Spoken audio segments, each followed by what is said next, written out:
오늘 말씀을 나누기 전에 하나님께서 주신 감동으로 찬양 한 곡을 나누려고 합니다. 찬양을 부르는 제가 아닌 이 찬양의 가사를 통해 하나님께서 우리에게 말씀하시는 그 메시지를 듣기를 소망합니다.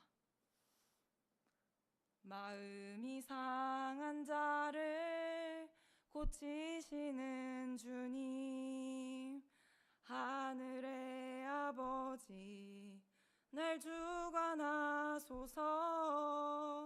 주의 길로 인도하사 자유케 하소서. 새 일을 행하사 분케 하소서. 의에 주리고 목이 마르니 성령의 기름 부소서. 의에 주리고 목이 마르니 내 잔을 채워 주소서. 성령으로 채우사 주보게 하소서.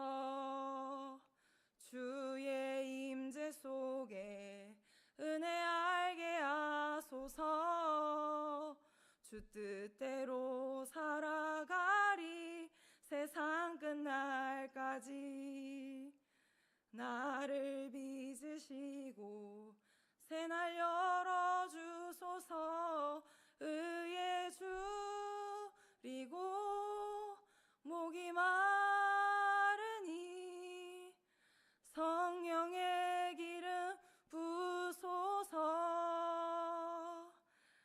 의에 주리고 목이 마르니 내 잔을 채워 주소서. 아멘. 오늘 말씀의 제목은 온전하게 주의 것이 될 때까지입니다.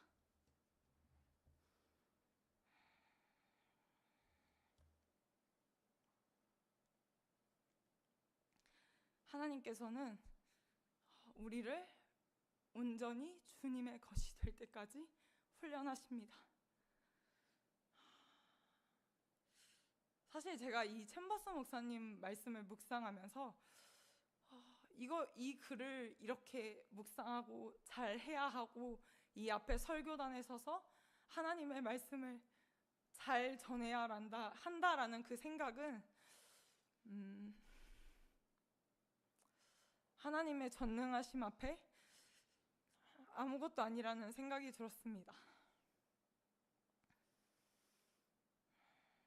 우리 대부분은 주요 부분에서는 모두 괜찮은 사람들입니다. 그러나 어떤 부분에서는 엉망입니다. 이는 죄의 문제는 아니지만 우리를 무질서하게 만드는 육에 속한 삶의 잔재들입니다. 무질서하게 행동하는 것은 성령을 향한 모독입니다. 먹든지 마시든지 하나님을 예배하는 방법에서든지 엉망으로 해서는 안 됩니다. 라고 말씀하십니다. 우리가 온전히 주님의 것이 된다라는 것은 나의 것이 전부 다 비워질 때 가능한 것입니다. 온전히 성령께서 우리를 주관하실 때 그것이 가능한 것입니다. 우리에게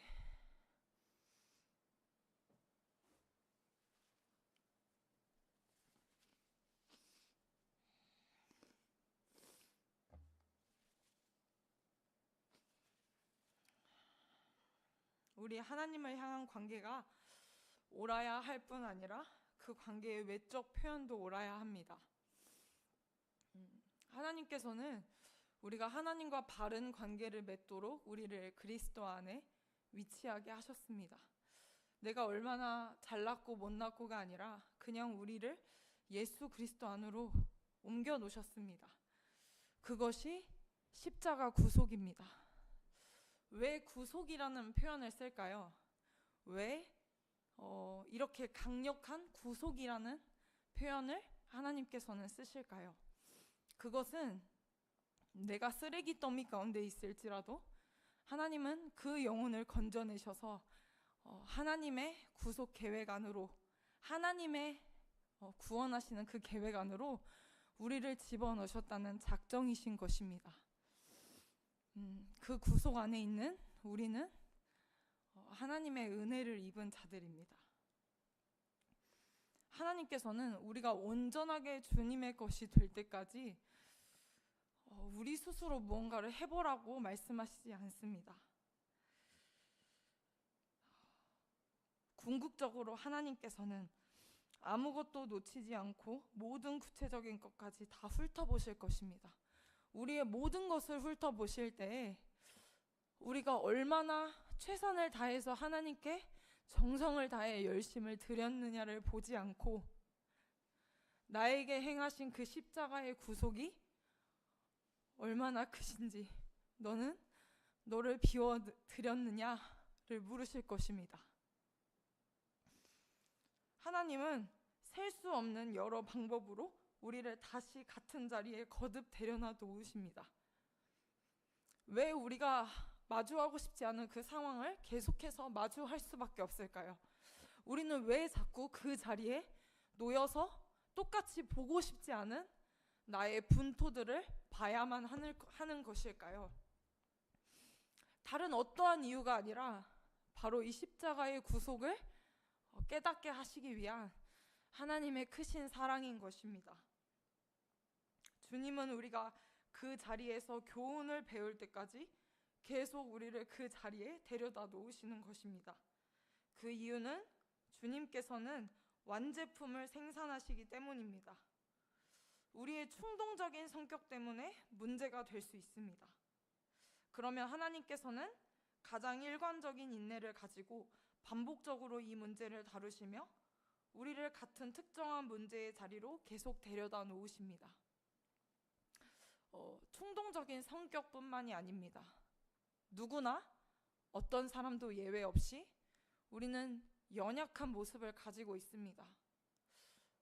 연약한 모습을 세상에서는 극복하라고 말씀합니다. 아무도 너를 알아주지 않으니 그것을 이겨내고 그것을 극복하고 이 세상에서 살아남으려면 그것 가운데 더 강해져야 돼 라고 말씀하십니다. 하나님께서는 그런데 이 변화의 주체를 우리에게 두시지 않으셨습니다.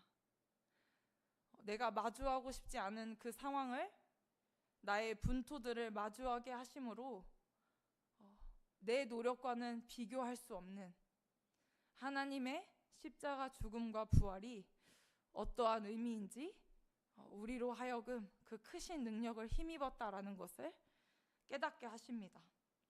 주님께서 완제품을 생산하신다는 말씀은 이 챔버스 목사님의 표현은 어떤 부족한 결함을 채워서 완제품이 되게 하신다라는 의미가 아니라 우리는 이미 예수 그리스도 안에서 완제품인 것입니다. 그런데 다만 우리가 그것을 알지 못하기에 하나님이 주신 우리에게 주신 아름다운 것을 하나님의 뜻에 맞게 사용할 수 있도록 우리가 하나님 앞에서 유연함을 가질 수 있도록 훈련하시는 것입니다. 다시 말하면 너는 내가 완제품으로 아직 미완성 작품인데 완제품이 되기 위해서 이 훈련을 반복해야 돼 라고 말씀하시는 것이 아니라 너는 이미 완제품이야. 그러나 그 완제품인 내가 쓰기 편하도록 내가 너를 지었으니 그 목적에 맞도록 너를 내어줄 수 있겠니? 라고 인격적으로 우리를 부르시는 것입니다. 하나님의 구속의 역사 안에서 그 구속의 계획 안에 우리가 동참되었다는 것이 바로 하나님이 우리를 기뻐하시는 이유입니다. 우리를 같은 특정한 문제의 자리로 계속 데려다 놓으실 때 그 문제는 정신적 안일함일 수도 있고 자신만을 고려하는 이기적인 마음일 수도 있습니다. 참으로 다른 사람의 고통을 보면서 다른 사람의 처참함을 보면서 그 사람을 비난하기 바쁜 제 안의 본성들을 깨닫습니다. 그러나 하나님께서는 너의 본성을 묵상하지 말고 그 본성, 그 너의 약함을 자랑하라. 나의 약함은 자랑이요 라고 말하였던 사도 바울의 고백을 기억하게 하십니다. 왜 약함이 자랑이 될 수 있을까요? 이 세상에서는 약한 것을 자랑하지 않습니다. 약한 것은 자랑이 될 수 없습니다. 약한 것은 드러내지 말아야 할 우리의 결함으로 치부됩니다. 그러나 사도 바울이 나의 약함은 자랑이라 라고 말씀하신 것은 나를 바라보지 말고 너의 약함으로 하여금 강함 되시는 예수 그리스도만 드러내거라. 예수 그리스도만 나타내라. 하나님께서는 이것을 말씀하시는 것입니다. 어떤 문제이든 하나님은 우리에게 옳지 않은 이 한 가지를 계속 해결하도록 이끄십니다. 내 약함을 자랑하는 것이 온전히 예수 그리스도가 영광 받으시는 것입니다. 제가 어제 한 성도님과 밥을 먹고 이 성내동을 지나서 걸어왔습니다. 그런데 그 성도님은 제가 어느 대학교를 나왔는지 모릅니다. 그런데 제가 그 길을 걸어가면서 그분이 제가 나온 대학교의 이름을 갑자기 말씀하시는 것을 알게 되었습니다. 그래서 그거 제가 나온 대학교인데 하면서 봤더니 성내동에 한 교회가 있었는데 그 교회에 제가 나온 학교를 이렇게 문 앞에 달아두고 이 교회는 동문이 사역하는 학교다라고 이렇게 적혀 있었습니다. 근데 제가 성내동에서 이것을 볼 것이라고, 저희 학교를 볼 것이라고 생각하지 않았습니다. 왜냐하면 제 학교는 사람들이 알아주지 않는 학교입니다. 시골에 남한강 물이 흐르는 안개가 끼면 앞이 아무것도 보이지 않는 그런 학교입니다. 그런데 하나님께서 어제 왜 그것을 보게 하셨을까? 그리고 이 말씀을 왜 묵상하게 하실까? 생각을 했을 때 하나님은 너의 약함이 내 약함이 곧 자랑이다 라고 말씀하시는 것 같았습니다. 내 약함이 부끄러움이 되지 않는 것은 그 약함으로 하여금 예수님만이 높아지시기 때문입니다. 하나님께서는 제가 이전에도 설교하였듯이 하나님은 지극히 작은 자와 미련한 자를 쓰셔서 하나님의 일을 하신다고 하셨습니다. 그런데 그 말씀과 일치되지 않는 저의 삶을 봤을 때 하나님은 어제 그 일을 통해서 온전하게 주님의 것이 되시길 원하신다라는 말씀이 떠올랐습니다. 우리의 약함은 결코 우리의 자랑이 아닙니다. 그러나 그 약함으로 하여금 예수 그리스도가 높아진다면 그 약함이 어찌 우리의 자랑이 되지 않을 수 있겠습니까? 우리는 오직 십자가만 높이는 삶을 사는 자들입니다. 우리는 하나님의 구속의 계시에 대해 생각해 볼 수 있는 놀라운 시간들을 가져왔습니다. 수없이 많은 예배와 수없이 많은 교제와 수없이 많은 공동체 여행과 수없이 많은 고난들 가운데서 하나님의 구속의 계시에 대해 생각해 볼 수 있는 시간들을 우리는 가져왔습니다. 주님을 향한 우리의 마음은 완전합니다. 주께서 우리 안에서 이루신 놀라운 일은 우리의 주요 부분에서는 주님과 바른 관계가 되도록 하셨습니다. 이제 야고보 사도를 통해 성령께서 말씀하십니다. 너의 인내로 완제품이 되게 하라. 곁으로 빗나가는 것들을 주의하십시오 라고 말씀하십니다. 이 말씀은 무엇이냐면 우리가 충분히 하나님의 구속의 계시에 대해 우리는 알만한 그 시간들을 가져왔다라는 것입니다. 그러므로 우리가 그리스도 안에 있는 이 위치를 우리는 의심하지 않습니다. 그 안에서 성장해 왔고 하나님께서 나를 그리스도 안에 놓으셨다라는 이 위치는 우리의 구원의 투구가 되자 우리를 향해 날아오는 불화살들을 막을 수 있는 하나님의 놀라운 계획입니다. 그러나 우리가 완제품으로서 우리에게 맡겨진 몫이 있습니다. 그것은 우리의 인내로 이 완제품인 우리가 온전하게 주님의 것이 되게 하는 것입니다. 인내를 온전히 이루라. 이는 너희로 온전하고 구비하여 조금도 부족함이 없게 하려 함이라. 그 앞절에 보면 내 형제들아 너희가 여러 가지 시험을 당하거든 온전히 기쁘게 여기라. 이는 너희 믿음의 시련이 인내를 만들어내는 줄 너희가 알미라. 우리의 믿음의 시련은 하나님께서 인내를 만들어내십니다. 칭의의 결과로 로마서 5장에서 우리가 하나님과 화평케 되었고 서 있는 은혜에 들어갔으며 하나님의 영광을 바라고 즐거워하게 됐지만 그것은 반드시 환난을 통해서 이 칭의가 확증되게 되어 있습니다. 그래서 칭의의 결과 마지막에 환난은 인내를, 인내는 연단을, 연단은 소망을 이루게 하는 줄 알미로다 라고 말씀하십니다. 우리에게 이미 완제품으로 보고 계시는 하나님께서 요구하시는 그 인내가 무엇인지 하나님 앞에 온전하게 나를 내어드리기 원합니다.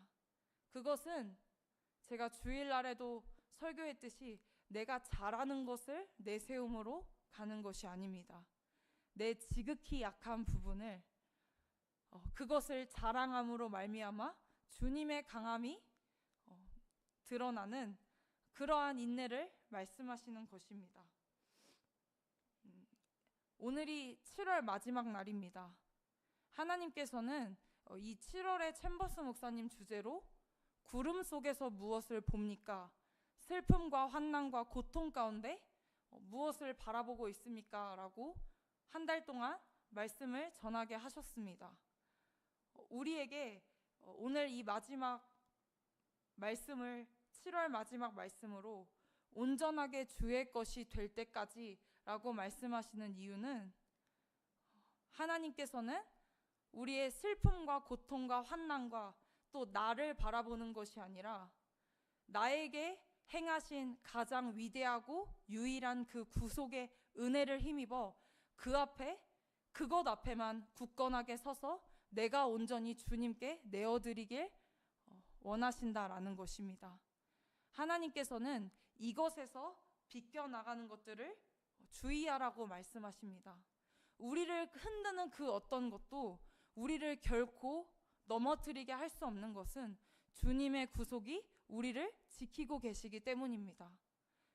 그렇다면 그 구속을 힘입어서 내 맘대로 오늘을 살아갈 것이 아니라 그 구속의 은혜로 말미암아 오늘 나에게 주어진 가장 힘겨운 그것들을 인내로 하나님 앞에 내어드리는 영성 있는 삶을 사시는 하루가 되길 소망합니다. 기도하겠습니다.